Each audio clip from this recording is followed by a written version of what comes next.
بسم اللہ الرحمن الرحیم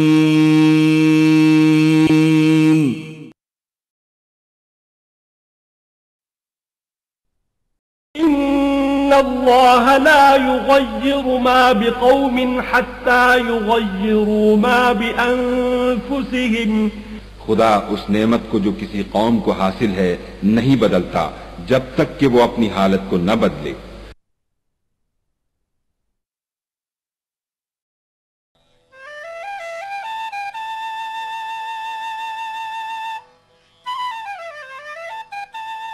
دنیا میں قدیم ترین تہذیبوں کا ظہور دریاؤں کی مرہون منت ہے۔ دریائے سندھ کے مشرقی کنارے پر واقع حیدرآباد کا شمار بھی ایک ایسے ہی قدیم ترین تہذیب و تمدن کے حامل شہر میں ہوتا ہے، جس کا نام تاریخ کے قرطاس پر کہیں ارون پور، کہیں پٹالہ تو کہیں نیرون کوٹ کہا گیا۔ سپہ سالار محمد بن قاسم کی سندھ میں آمد سے قبل اس شہر پر سینی نامی ایک بدھ بھکشو کی حکومت تھی اور پکا قلعہ حکومت کا اہم مرکز۔ یہ سن 1768 عیسوی ہے۔ سندھ میں میاں غلام شاہ کلہوڑا مسند حکومت پر فائز ہیں۔ اپنے دور حکومت میں انہوں نے صدیوں کے اس شہر کا نام عالم اسلام کے خلیفہ حضرت علی کرم اللہ وجہہ کے صفاتی نام حیدر کرار سے موسوم کرتے ہوئے حیدرآباد رکھا۔ حیدرآباد پر نہ صرف تالپوروں انگریزوں کی بھی حکومت رہی، بلکہ طرز معاشرت، ادبی و سماجی اور معاشی سرگرمیوں کے حوالے سے اپنی علیحدہ شناخت قائم کی۔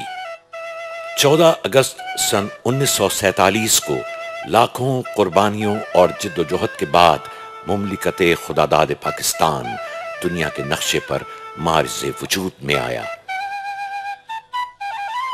حیدرآباد قیام پاکستان کے بعد لاتعداد مسائل اور برسر اقتدار ہونے والی حکومتوں کے مسلسل نظر انداز کیے جانے کی بنا پر بتدریج کھنڈر بن گیا۔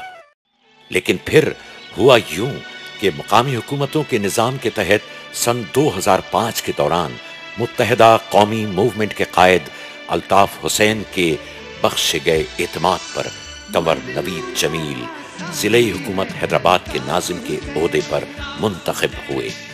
کنور نوید جمیل نے اپنے عہدے کا حلف اٹھاتے وقت اس عزم کا اعادہ کیا کہ وہ حیدرآباد کو اس کا جائز مقام دلانے کے اس خواب کو حقیقت بنائیں گے جو خواب قائد تحریک الطاف حسین نے دیکھا تھا۔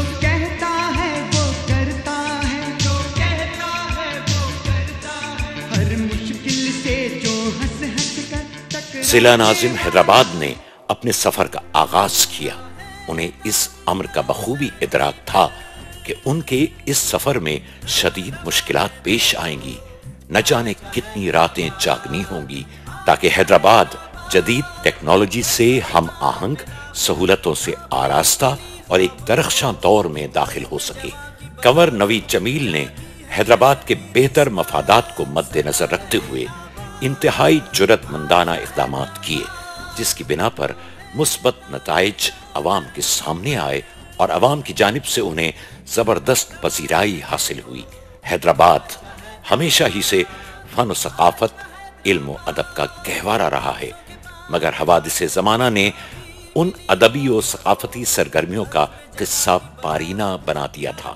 حق پرست ضلعی ناظم کنور نوید جمیل نے اس ٹوٹتے بکھرتے گہوارے کے دم توڑتے چراغ کو مکمل توانائی کے ساتھ روشن کیا، جس کے سبب ایک جانب حیدرآباد میں امن و محبت و یگانگت کی فضا بحال ہوئی ہے، بلکہ دوسری جانب ضلعی حکومت کی جانب سے ہر سال عالمی مشاعرے پہلے علاج عشق تیرا بھائی کر گیا، پھر باپ آ کے باقی مسیحائی کر گیا۔ ادبی محافلوں، فلاور شوز کا انعقاد اس شہر سے کنور نوید جمیل کی محبت کا واقعی اظہار ہے۔ حق پرست قیادت نے حیدرآباد میں ثقافتی سرگرمیوں کی روایت کو بھی اثر نو قائم کیا اور کثیر فنڈ سے open air theatre Rani Bagh سمیت مختلف آڈیٹوریمز کی تزئین و آرائش کی، جس کے سبب شائقین معیاری سٹیج ڈرامے اور ورائٹی پروگرام سے محظوظ ہو رہے ہیں۔ ہر روز حیدرآباد کے کونے کونے میں مختلف ثقافتی، ادبی و سماجی تنظیمیں تقریبات کے انعقاد کو یقینی بنا رہی ہیں، جس میں ضلعی حکومت حیدرآباد کا تعاون سر فہرست ہوتا ہے۔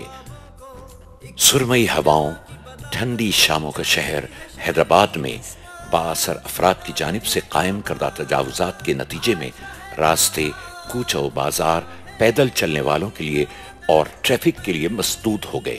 اس شہر کے حقیقی حسن کو بحال کرنے کے لیے حق پرست قیادت نے اس اہم مسئلے کی سنگینی کو محسوس کرتے ہوئے ترجیحی بنیادوں پر توجہ دی اور حیدرآباد میں قائم تجاوزات کے خاتمے کے لیے خصوصی مہم کا آغاز کیا، جس سے ٹریفک کی روانی میں اضافہ اور پیدل چلنے والوں کے حقوق کی بحالی ممکن ہوئی۔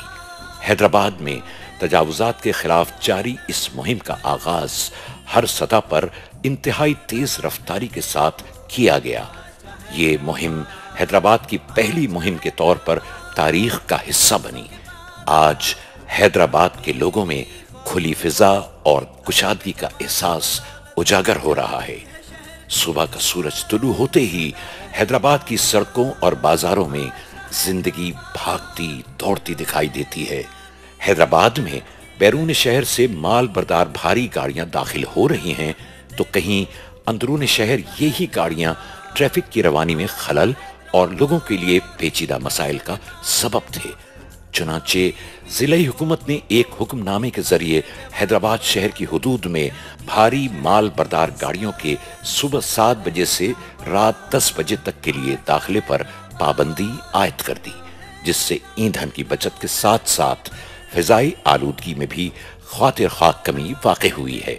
اس کے علاوہ ضلعی ناظم کنور نوید جمیل نے حیدرآباد کی معروف شاہراہ رسالہ road, station road, Qazi Abdul Qayyum road, Bhargari road, jail road سمیت متعدد معروف شاہراہوں پر چلنے والی بسوں کو داخلے کے لیے ممنوع قرار دیا۔ بہتر خوراک کا حصول ہر شخص کی بنیادی ترجیحات میں شامل ہوتا ہے، جبکہ مضر صحت اشیاء کی تیاری و فروخت پر قابو پانا اور ملوث عناصر کے خلاف فوری قانونی کارروائی عمل میں لانا حکومت کی اہم ترین ذمہ داری ہے۔ لوگوں کو حفظان صحت کے اصولوں پر تیار کردہ اشیاء خورد و نوش کی فراہمی کو یقینی بنانے کے لیے سندھ میں پہلی بار ضلعی حکومت حیدرآباد کی جانب سے فوڈ ٹیسٹنگ لیبارٹری قائم